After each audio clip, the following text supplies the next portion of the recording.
कुमार दुष्यंत की बहुत पुरानी कविता है कि द्वंद्व कहाँ तक पाला जाए, युद्ध कहाँ तक टाला जाए, और महाराणा का है तू बंसज फेंक जहाँ तक भाला जाए, और दोनों तरफ लिखा हो भारत, सिक्का वहीं उछाला जाए, सिक्का वहीं उछाला जाए।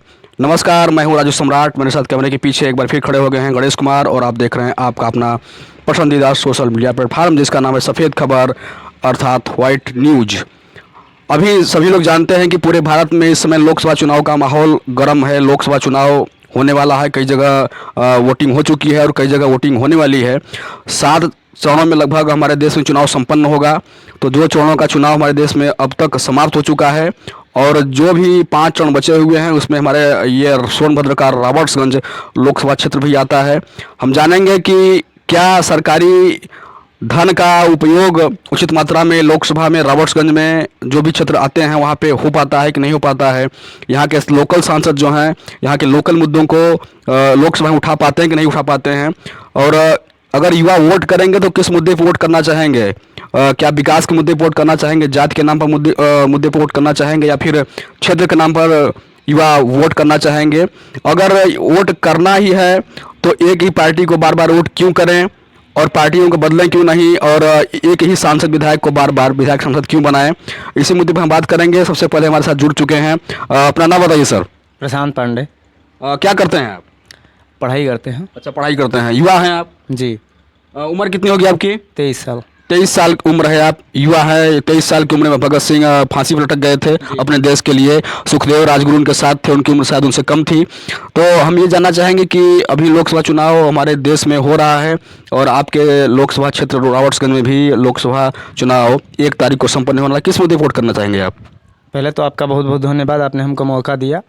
देखिए, मुद्दे की बात यह है कि हमारे यहाँ के जो भी लोकल सांसद हैं, जैसे अभी फिलहाल में माननीय पकौड़ी लाल कोल जी हैं, तो अगर हम उनको वोट देते हैं तो किस बेस पे हम उनको वोट देंगे? क्योंकि हम मोदी जी का और योगी जी का चेहरा देख के अगर वोट देते हैं तो हमारे यहाँ स्थानीय निजी भी कोई कार्य नहीं हुआ है जिसको हम देख के पकौड़ी लाल कोल जी को वोट दें।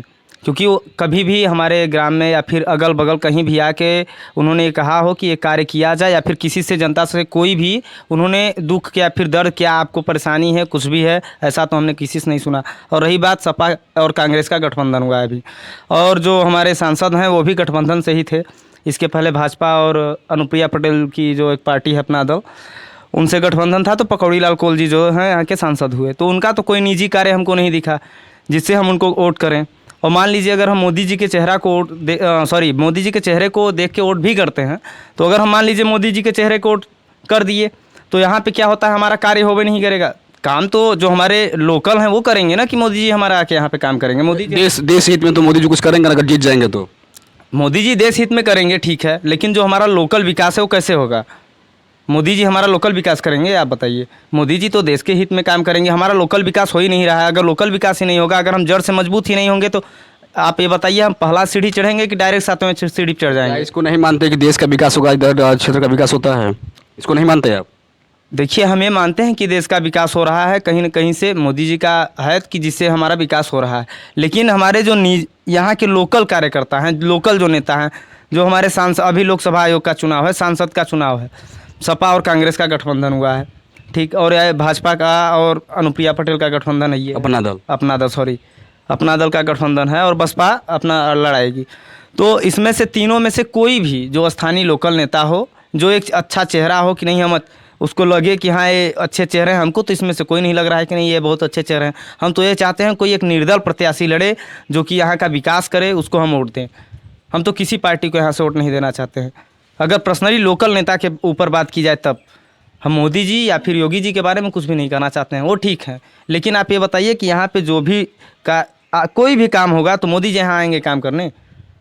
यहाँ जो भी काम होगा, यहाँ पकौड़ी लाल कोल जी हैं, वो हमारे यहाँ के सांसद हैं, वो हमारा कार्य सुनेंगे कि हम जाएंगे? मोदी जी से मिलना होगा तो हम अपार्टमेंट लेंगे तो हमको 12 दिन लग जाएगा, कैसे मिलेंगे हम?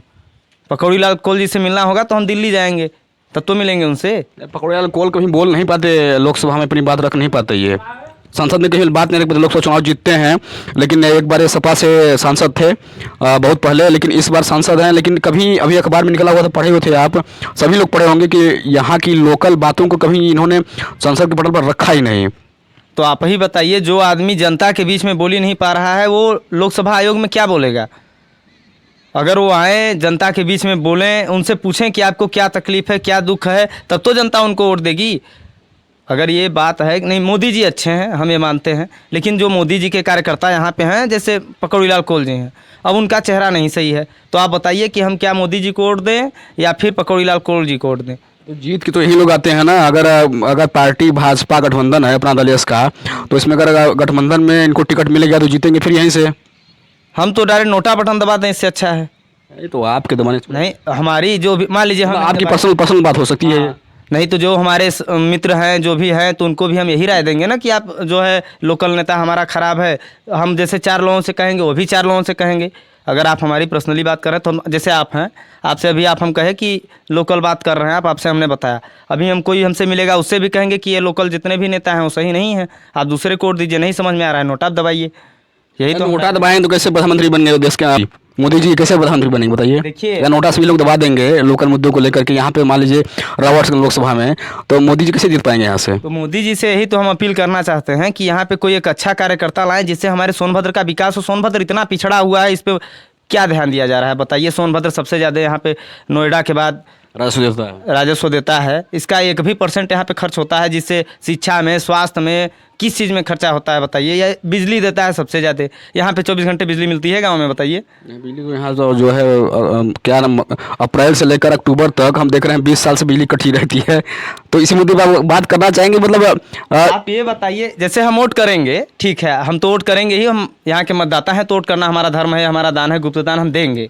लेकिन रही बात सोनभद्र के विकास की, तो सोनभद्र के विकास में चाहे वो हमारे हिसाब से लोकपति त्रिपाठी के बाद, लोकपति त्रिपाठी जी जब मुख्यमंत्री थे यहाँ क्या के, सुने हैं? हम सुने हैं, हम तो जिंदा तो थे नहीं, जिंदा थे, हम पैदा नहीं हुए थे। पैदा ही नहीं हुए थे, कोई सवाल ही नहीं उठता है। ठीक, सुने हैं कि लोकपति त्रिपाठी जब थे तो उस समय कुछ विकास यहाँ का हुआ था। दादाजी, मिर्जापुर जिला था उस समय। मिर्जापुर जिला था, दादाजी लोग बताते हैं। उस समय कांग्रेस पार्टी से वो शायद थे। उसके बाद हमको ऐसा कोई नेता नहीं मिला जिससे सोनभद्र का विकास हुआ हो, जिससे सोनभद्र के जो लोकल यहाँ के मूल निवासी हैं, कार्यकर्ता नेता हैं, उनको टिकट ही नहीं मिलता है यहाँ से। ये पकौड़े लाल कोल मिर्जापुर से हैं। मेरी बात सुनिए, जैसे सपा के नेता हो गए, भाजपा के नेता हो गए, चाहे बसपा के नेता हो गए, सोनभद्र में कोई यूनिवर्सिटी है? सोनभद्र में कोयला का खदान है, सोनभद्र में बिजली प्लांट है, सोनभद्र में यूनिवर्सिटी नहीं है, सोनभद्र सीमेंट फैक्ट्री है। सीमेंट फैक्ट्री, मजदूरी है ना, तो सोनभद्र को लोग मजदूर बना रहे हैं। पढ़ाई मत करिए ना, आप मजदूरी करिए। ज़िंदगी भर आप बोरा ढोए हैं, बोरा ढोइए, उसी में आपका बीता है, उसी में बीतेगा। मतलब हम सोनभद्र से हैं तो हमारा अच्छा, हम कहीं जाएंगे, अपना परिचय देंगे तो हम क्या कहेंगे कि हम सबसे पिछड़े शहर सोनभद्र से आते हैं। अगर आप ट्रेन में बैठ जाइए, बनारस आगे बढ़िए, सतना चले जाइए, मध्य प्रदेश में भोपाल चले जाइए, आप कहिए सोनभद्र से हैं तो सोनभद्र कोई जानता नहीं। सोनभद्र बताना पड़ता है कि बनारस के बगल में एक जिला पड़ता है मिर्जापुर, मिर्जापुर से अलग होकर के कट के आया है, तो सोनभद्र लोग जानते हैं। और अब बता दें आपको कि ये जो सुर्ख वाली सीमेंट फैक्ट्री है, ये एक समय में एशिया महाद्वीप, भारत की नहीं, एशिया महाद्वीप की सबसे बड़ी सीमेंट फैक्ट्री थी चुर्क वाली। इसका उद्घाटन करने आए थे जवाहरलाल नेहरू, पंडित नेहरू जब यहाँ आए थे तो उन्होंने कहा था कि इस जिले को हम स्विट्जरलैंड बना देंगे। लेकिन आज क्या स्थिति है अभी सभी आपके सामने दिख रहा है। अब उसमें पैदा भी नहीं हुए थे, पैदा हो गए, पता नहीं अब आने वाली पीढ़ी उसको देख पाएगी स्विट्जरलैंड के रूप में, नहीं देख पाएगी।